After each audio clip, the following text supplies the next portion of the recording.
Hello friends, Radhe Radhe. आप सब लोग कैसे हैं? हम कल मैया यशोदा का स्नेहपूरित वात्सल्य पढ़ रहे थे। आज उसका लास्ट पार्ट है। कल हमने आपको बताया था कि दूध के उबल जाने पर अलग अलग लोगों की क्या क्या राय थी। आज उसके आगे हम पूरा करेंगे। राधे राधे। श्री महाप्रभु जी ने आज्ञा की, श्री कृष्ण की सेवा लौकिक भाव से कभी ना करना। अलौकिक सेवा छोड़कर लौकिक कार्य सुधारने जाओगे तो भगवान उसे और बिगाड़ेंगे। प्रभु को अलौकिक और लौकिक दोनों की चिंता है। उनको हमारी बड़ी चिंता रहती है। यदि मनुष्य चिंता करके अपने हृदय को जलाता रहेगा तो मेरा क्या होगा, ऐसा वह सोचते हैं। मैं समर्थ हूँ और मेरा स्वामी तो सर्वसमर्थ सर्वशक्तिमान है, ऐसा मानकर निश्चित होकर भगवान का स्मरण मनन चिंतन करते रहो। भगवत स्मरण सेवा करते समय घर में यदि कुछ नुकसान हो तो होने दो। तन ठाकुर जी के पास हो और मन रसोई घर में, तो वह सेवा कैसे कही जाएगी। भगवत सेवा को अधूरी छोड़कर लौकिक काम सुधारने जाओगे तो वह और भी बिगड़ेगा। इसलिए तो श्री कृष्ण ने दही का घड़ा फोड़ दिया। श्री कृष्ण ने विषय आसक्ति रूपी घड़ा फोड़ दिया। यशोदा की विषय आसक्ति नष्ट करने के हेतु ही दही का बर्तन फोड़ दिया। जब तक संसार आसक्ति नहीं जाती तब तक भगवत सिद्धि नहीं होती। संसार के विषय भोगों से कभी तृप्ति नहीं मिलेगी। लोग साग सब्जी और चटनी अचार में तेल की धार करते हैं। तेल से सराबोर होने पर वह चाव से खाते हैं। अब जरा सोचो, आज तक हमारे पेट में तेल के ना जाने कितने डिब्बे पहुंच गए और अनाज की भी अनगिनत बोरियां हमारे उदर ने स्वाहा कर ली, फिर भी हम तृप्त हुए हैं क्या? ईश्वर को ताक पर रखकर लौकिक कार्य में लगे रहना अच्छा नहीं है। सांसारिक कार्यों के पीछे यदि इस प्रकार लगे रहोगे तो वह और भी बिगड़ते जाएंगे। इतने में ही कुछ बाल मित्रों ने आकर कन्हैया से पूछा, लाला आज कौन से घर को निशाना बनाना है हमें? कन्हैया ने कहा, आज तो अपने ही घर का माखन उड़ाना है। आज भगवान अपने ही घर का दही माखन खिला रहे हैं। किए हुए उपकारों को भगवान कभी नहीं भुलाते।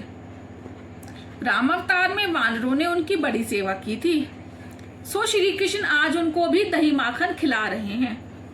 यशोदा ने वापस आकर देखा तो मटकी फूटी हुई थी। दही इधर उधर बिखरा हुआ था और कन्हैया गायब था। कन्हैया ने रूठ कर यह पराक्रम किया था। लाला छीके पर से माखन उतारकर बाल मित्रों और वानर को खिला रहा था। वानर अर्थात हमारा मन वानर सा चंचल है, किंतु श्री राम और श्री कृष्ण के सामने तो वह हाथ जोड़कर सिर नवाकर खड़ा रह जाता है। उसके बिना चंचल मन वानर शांत नहीं होता। वानर फलाहार करते हैं और निर्वस्त्र रहते हैं। वानर फलाहार करते हैं, इसी टॉपिक के ऊपर मैंने एक आज शॉर्ट वीडियो डाला है। आप देखिएगा कि वानरों की भी सेवा करना कितना जरूरी है। आपको सबसे ऊपर शॉर्ट्स में मिलेगा, बहुत अच्छा वीडियो है, कृपया करके उसे भी देखिएगा। वह तो साधु जैसे हैं। कन्हैया उन्हें माखन खिला रहा है। यशोदा ने लाला को चोरी करते देखा तो मान लिया गोपियों की बात सच्ची थी। लाला को चोरी करने की आदत है। लाला को पकड़कर बांधना होगा। जिस ओखली पर वह खड़ा है उसके साथ ही मैं बांध दूंगी। यशोदा लकड़ी लेकर कृष्ण के पीछे दौड़ी। मित्रों ने लाला से कहा, माँ आई भागो। आगे लाला दौड़ रहा है और उसके पीछे यशोदा। जिस ईश्वर को योगी पकड़ नहीं पा रहे हैं उन्हीं को पकड़ने के लिए यशोदा दौड़ रही है। यशोदा दौड़ते दौड़ते थककर चूर हो गई, फिर भी कन्हैया हाथ नहीं आया। ऐसा क्यों हुआ? श्रीधर स्वामी कहते हैं, अपनी एक भूल के कारण यशोदा उस कन्हैया को पकड़ नहीं पाती थी।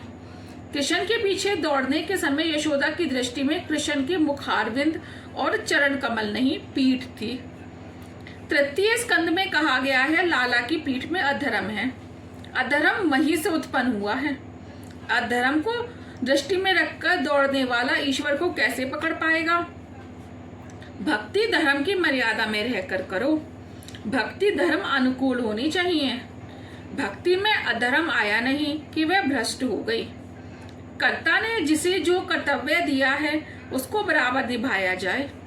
जो अपना कर्तव्य, अपना धर्म छोड़ देता है, उसकी भक्ति सफल नहीं हो पाती।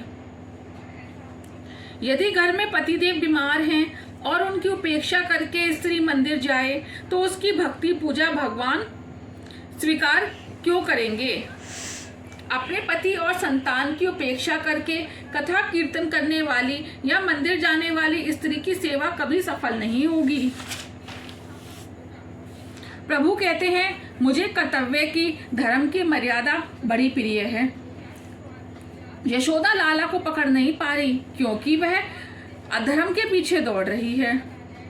एक महात्मा दूसरा कारण बतलाते हैं। यशोदा के हाथ में लकड़ी थी, लकड़ी लिए पकड़ने वह दौड़ी। यह लाला को पसंद नहीं है, उसे डर लगता है। लकड़ी अभिमान का प्रतीक है। लकड़ी लेकर दौड़ने का अर्थ है अभिमान को साथ लेकर दौड़ना। अभिमानी सेवा नहीं करता। कृष्ण कहते हैं, अपना अभिमान छोड़कर ही मेरे पास आना। तो वल्लभाचार्य जी कहते हैं, भक्ति यदि अभिमान को अपने साथ ही लेकर भगवान को पाने चलेगी तो सफल नहीं होगी। यशोदा जी बुद्धि, भक्ति, लकड़ी, अभिमान को लिए हुए कन्हैया को पकड़ने चली, सो पकड़ नहीं पा रही है। सत्कर्म किए जाने के बाद भी यदि आंतरिक अभिमान बढ़ता जाता हो तो वह सत्कर्म किस काम का? भगवान सभी दोषों को क्षमा करते हैं किंतु अभिमान को नहीं। अभिमान होने से भगवान की उपेक्षा होती है। अभिमान करने जैसा जब कुछ है ही नहीं तो फिर हम अभिमान करें ही क्यों? राजा को रंक बनते, रंक को राजा बनते, लाख को खाक होते हुए देर नहीं होती। अभी तो बहुत सा वैभव है और कुछ ही क्षणों में अक्षुतम केशवम भी हो जाता है, फिर भी हम अभिमान क्यों करते हैं? यशोदा दौड़ते दौड़ते थक गई, फिर भी कन्हैया हाथ न लगा। अब लकड़ी भी बोझ सी लगने लगी, उन्होंने लकड़ी फेंक दी। कन्हैया भी तो यही चाहता था, माता लकड़ी अभिमान छोड़ दे। माता की लकड़ी फेंक दी तो कन्हैया न केवल रुक गया अपितु वापस आने लगा। यशोदा ने श्री कृष्ण का मुख देखा, मुख दर्शन हुआ और लाला पकड़ा गया। लाला के मुख में धर्म निहित है। राधे राधे। आज का टॉपिक यहाँ पर पूरा हुआ। कल हम शुरू करेंगे श्री कृष्ण का मूसल से बांधा जाना। राधे राधे। अगर आपको मेरी वीडियो अच्छी लग रही है, आपसे फिर अनुरोध है, कृपया करके वीडियो को लाइक करें, कमेंट करें और चैनल को सब्सक्राइब जरूर करें। राधे राधे।